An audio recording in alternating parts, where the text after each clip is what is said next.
그냥 물밀듯이 썰려들어요. 이게 안타까운 거예요. 은혜는 꽃의 향기 같아가지고 교회 와서 말씀을 들을 때는 은혜가 넘치죠. 근데 교회 문 밖에만 나가면 꽃의 향기는 꽃에서 코를 띄는 순간 사라지잖아요. 이래서 한국교회가 오늘날 지금 이단들이 우후죽순 일어날 때 감당이 안 되는 겁니다. 그래서 지금은 우리가 한국교회 개혁해야 된다 말씀으로 돌아가자 하지만은 어떻게 말씀으로 돌아갈 것인가? 누구도 앞에 나서서 이거를 해결을 못하고 있어요. 그런데 이 새롭게 성경 개론과 개성과 개관을 하나님이 이 전 세계 중에서 대한민국에다가 이걸 열어주셨다는 거. 참 그래도 한국이 축복받은 나라예요. 한국에 하나님께서 이 성경 개론을 열어주신 거예요. 그래서 저도 이거를 4년을 공부를 하고 또 부족해서 또 4년을 또 교육을 더 지금 하기로 그렇게 지금 작심을 했습니다. 그래서 오늘 제가 이 전하는 이 성경 개론을 들으시다가 이거 아니다 그러면 그냥 조용히 나가시면 돼요. 그리고 이게 맞구나 그러면 끝까지 우리가 함께 은혜를 나누도록 그렇게 하겠습니다. 자, 하나님은 영원하시잖아요. 하나님은 영원하십니다. 영원한 하나님이 천지를 창조하셨어요. 근데 이 창조하시려면 계획이 있었겠고 작정이 있었겠죠. 그래서 계획과 작정을 하셔가지고 이 영원한 세계 속에 물질 세계를 하나님이 천지 창조를 하신 거죠. 그래서 성경에 있는 그대로 제가 지금 말씀을 드립니다. 창세기 1장에서 36장까지가 인류 시조와의 언약을 합니다. 하나님이 인류 시조와의 언약을 하시는데 이게 창세기 1장에서 11장까지예요. 그 다음에 인류 시조가 누굽니까? 아담이잖아요. 아담과의 언약을 수립을 하죠. 하나님께서 아담을 지으시고 아담에게 언약을 수립을 하는데 이게 1장 28절입니다. 1장 28절에 보면 뭐가 있죠? 첫째가 자손, 둘째가 땅, 셋째가 다스리라 그랬는데 이게 다른 말로 얘기하면 통치입니다. 통치. 하나님께서 아담에게 언약을 수립을 했는데 이 세 가지를 하셨어요. 그래서 첫째가 자손, 두 번째가 땅, 세 번째가 다스리라, 통치를 해라. 그런데 지금까지 한국교회 나부터 우리 많은 목사님들이 이 창세기 1장 28절을 문화혁명으로 그렇게 우리가 지금 알고 공부를 했어요. 문화혁명, 문화명령. 근데 이 문화명령으로 성경을 풀라니까 풀어지지가 않아요. 성경이 안 풀려요. 그러니까 오늘날 우리가 그냥 이 1장 28절을 아담이 복을 받았구나. 아담이 하나님께 그냥 복 받은 거야. 이걸로 그냥 끝이에요. 그런데 하나님이 대한민국에다가 이 아담의 세 가지의 언약을 열어보니까 놀라운 일인 거예요, 이게. 여기서부터 시작을 해서 성경이 계시록까지 쫙 풀어지는 거예요. 이 언약으로 푸니까. 그 지금까지는 그냥 아담의 축복으로 그냥 끝났는데, 그래서 성경 개론이 어느 신약교회든지 이게 체계가 없어요. 일맥상통하게 간통이 안 돼요.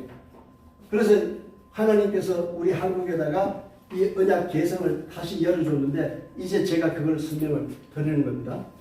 그래서 아담에게 이 세 가지 언약을 하셨고 그 다음에 아브라함에다가 언약을 또 하시죠. 아브라함에다가.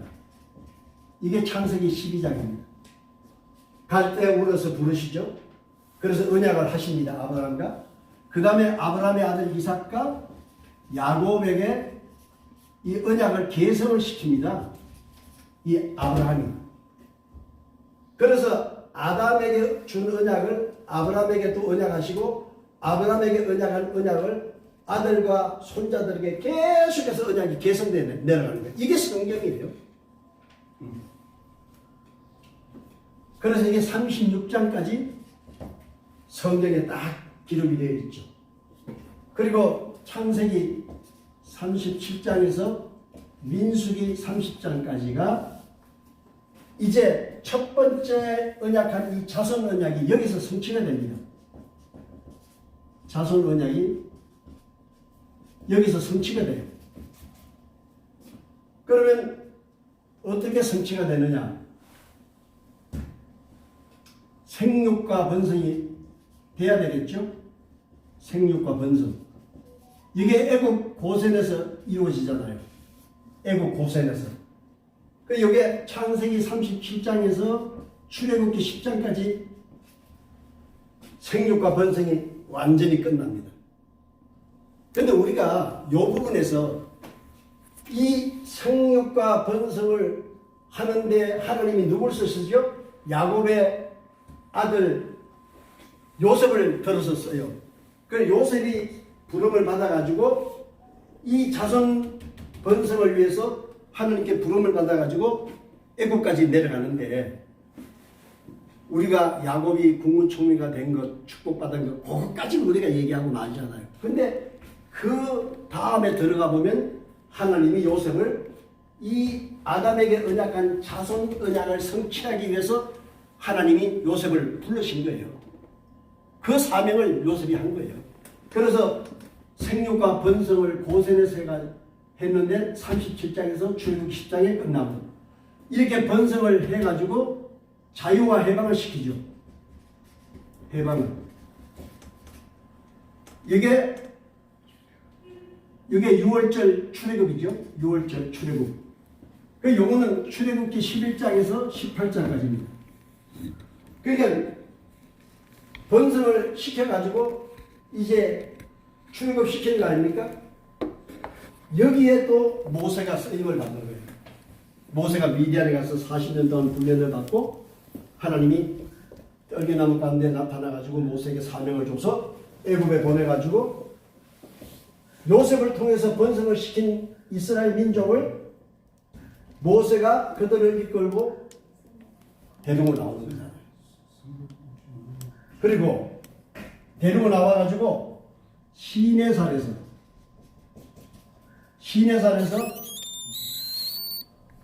십계명을 주죠. 십계명. 요게 출애굽기 19장에서 레위기까지입니다. 레위기까지. 그 모세가 이스라엘 백성들을 이끌고 나와가지고 시내산에서 하나님께 계명을 받고 출애굽기 19장에서 레위기까지 그게 다 이루어지죠. 그리고 나서는 이제 광야 생활이 들어가는 거예요. 광야 생활 보호를 받아요. 하나님이 광야 생활 속에 이스라엘 백성들을 전부 이제 하루하루 보호하는 그런 하나님의 인도가 있었죠. 이게 이제 민수기에서 이루어집니다. 민수기에서. 자, 이렇게 하나님이 그 언약한 그 언약을 철저하게 1.1획도 흐트러짐 없이 그 언약대로 다 이렇게 이루어 가시는 겁니다. 그리고 세 번째, 민수기 31장에서 사사기까지가 이게 이제 두 번째 땅 언약을 이제 성취를 시킵니다. 땅 언약.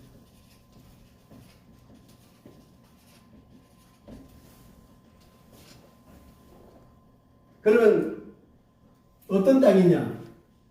요단 동편 땅이 먼저 정복이 돼요. 요단 동편 땅이 먼저 정복이 되는데 이 땅이 어딘가는 미디안 땅입니다. 미디안 땅. 미디안 땅. 그래서 요거는 민수기 31장에서 36장까지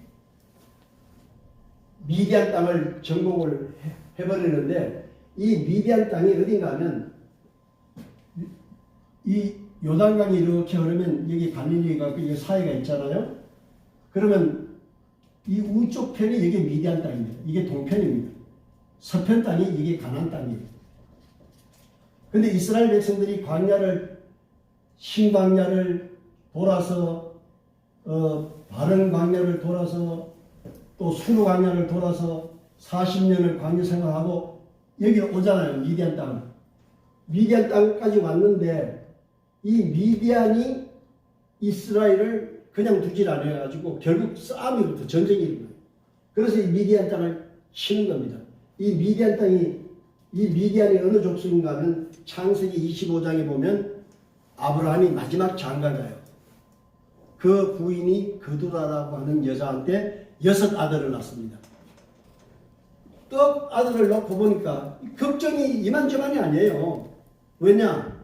지금 아브라함의 본체 자식들이 지금 애굽에서 나와가지고 지금 가나안 땅을 지금 오고 있는데 이 후처를 얻은 자식들이 여기에 들어가면 다 죽는 거예요. 그러니까 아브라함이 창세기 25장에 보면 아들 6명을 불러놓고 유언을 해요. 얘들아, 너희는 절대로 가나안 땅에 들어가 살면 안 된다. 그러니 요단강 동쪽에 들어가서 살아라. 유언을 남깁니다. 그러니까 그 아들 중에 한 아들이 이름이 미디안이에요. 그 6 아들 중에 이 아들이 아마 제일 이렇게 리더가 좋았던 것 같아요. 그래서 여기에 들어가서 미디안이라는 족속을 이루어가지고 사는 바로 이 족속이 그들이에요. 근데 이 사람들도 애굽에서 나오는 이 이스라엘 민족을 다 잘 알죠. 근데 그냥 여기에 잠깐 머물다가 가나안 땅 들어가게 뒀으면 되는데 결국은 여기에 있는 모압하고 암몬하고 에돔하고 이들이 협력을 해가지고 이 이스라엘을 치려고 하다가 오히려 당했죠. 그래서 이걸 다 뺏겼어요. 이 민족은 다 흩어지고 죽고 흩어지고 그래서 여기에 이 땅을 먼저 정복해가지고 2 지파 반에다가 땅을 분배하고 그리고 가나안을 들어갑니다. 그래서 이게 요단 동편 땅이에요. 그리고 들어가는 땅이 요단 서편 땅이죠. 서편 땅. 그래서 이거는 여호수아서에 이제 이게 다 기록이 되어 있죠. 요단 동편 땅 여호수아서. 그렇게 하고 가나안 땅을 점령해서 사는 동안에 이제 언약 백성들이 시험을 왔습니다. 시험을 쭉 봤는데 이게 사사기예요. 사사 16명에 의해서 하나님이 이스라엘 백성들을 시험을 많이 하시죠. 우리가 사사기 읽어보면 이게 다 나옵니다. 이렇게 하고 이제 그 다음이 룻기에서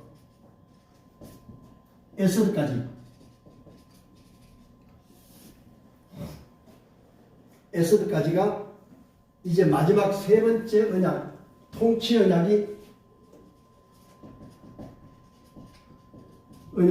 성취가 됩니다. 그리고 통치자가 나오려면은 왕이 나와야 되는데 룻기서에 그 다윗이 출생을 하죠. 다윗이 출생을 합니다. 다윗 출생. 그리고 다윗이 왕국을 건립을 하죠. 왕국을 건립을 하는데 여기가 사무엘 상하입니다. 사무엘 상하에서 이제 사울을 하나님이 배척시키고 다윗을 이제 등장시키죠. 이렇게 해서 다윗 왕국을 하나님이 또 보호를 하십니다. 이게 역대 상하입니다.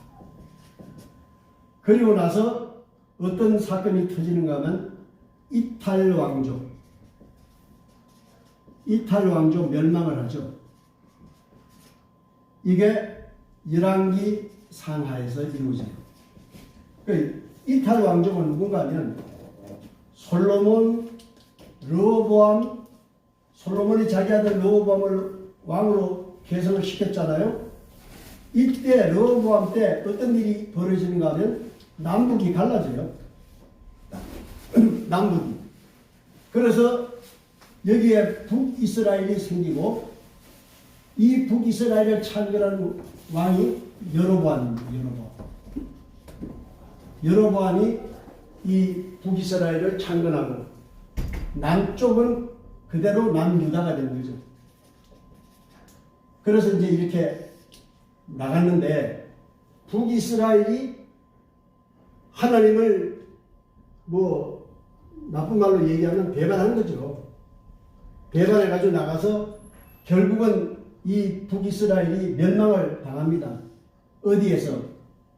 아수르에게 완전하게 멸망을 당하고 그 다음에 남은 그 백성들은 나중에 다시 이제 남유다로 다 합쳐지는 거죠. 그렇게 해서 이탈 왕조가 멸망을 합니다. 그리고 나서 욥기서에서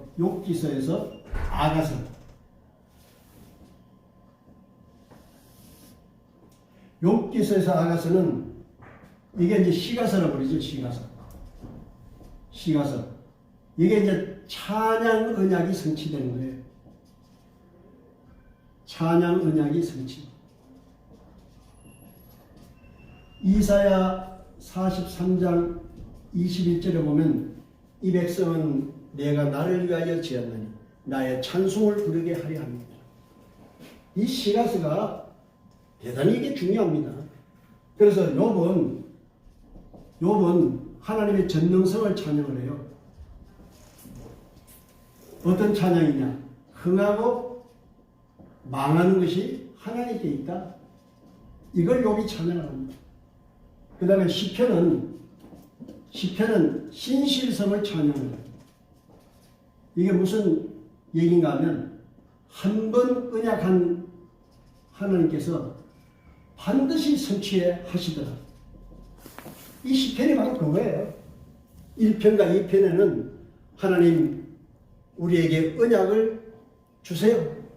그 내용이고 3편에서 89편까지는 언약 주신 것을 성취해 주세요. 그 찬양이고 90편에서 150편까지는 언약을 성취해 주신 데 대한 감사의 찬양이 바로 그거예요. 그래서 신실한 하나님, 그 다음에 잠언서는 주권성을 찬양을 합니다. 하나님은 만주의 주시오 만왕의 왕이시다. 이걸 찬양을 잠언서에서 하잖아요. 그 다음에 전도서는 영원성을 찬양해요. 영원성. 인간은 유한하고 하나님은 영원하다. 이걸 전도서가 찬양을 하잖아요. 그래서 참 살다 보니까 벌써 70이 넘었네. 이게 유한한 거잖아. 네? 이제 살 날은 얼마 남지 않았고 벌써 이게 나이가 이렇게 차버렸어요. 그 유한한 거예요. 그래서 야고보 선생님이 뭐라고 그랬어요? 우리 야고보 4장 14절에 보면 우리 인생은 너의 인생이 무엇이냐? 아침에 잠시 있다 사라지는 안개가 아니냐. 또 베드로전서 1장 24절에 뭐라고 그랬어요? 우리 인생은 풀과 같고 그